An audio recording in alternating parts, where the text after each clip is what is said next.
The episode of Cana, narrated in the Gospel of John 2:1-11, cannot be read as a simple domestic miracle or a momentary act of compassion. John does not write chronicles, he encodes revelation.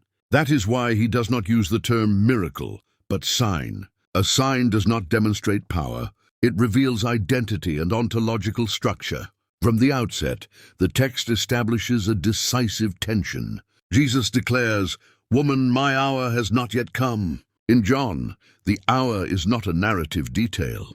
It is the eschatological moment of full manifestation, glorification, and fulfillment. If the hour has not come, Jesus cannot inaugurate his final messianic action without contradiction. Divine coherence is a non-negotiable principle. God does not change his mind or act under external pressure. And yet the sign occurs. Jesus does not revoke his word. He gives no subsequent instructions. He does not command the filling of the jars. He does not pronounce the transformation. The text is deliberately restrained. The only operative word that activates human action comes from Mary, who identifies the lack and says to the servants, "Do whatever he tells you."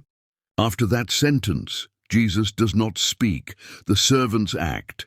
The water becomes wine. The narrative compels a precise theological conclusion.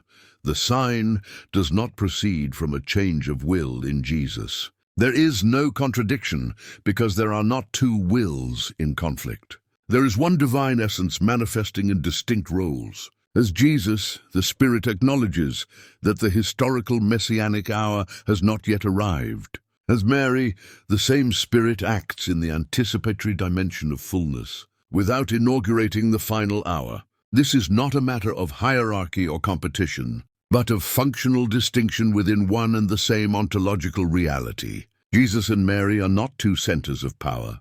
They are the same Spirit acting in different modes. Mary does not appear here as an intercessor persuading from without, nor as a biological mother with special privileges. John presents her only at two foundational moments, Cana at the beginning and the cross at the culmination. In both, Jesus calls her woman, an ontological term that points to the principle of full humanity, not to a biological bond. Mary embodies the maternal, perceptive, and anticipatory dimension of the Spirit.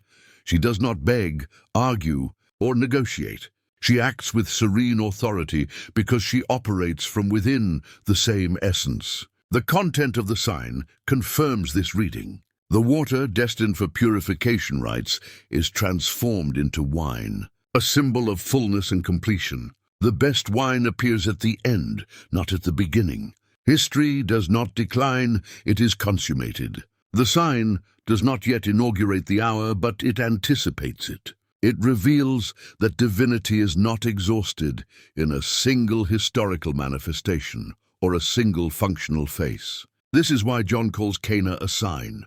Because there the inner architecture of God is revealed, one essence, one Spirit, manifested as the Logos, conscious of time, and as the maternal fullness that anticipates the kingdom. The water becomes wine not because God changes his mind, but because the Spirit, one and indivisible, acts simultaneously across different planes of revelation. This is the profound meaning of Cana. Not a social miracle, but an ontological revelation.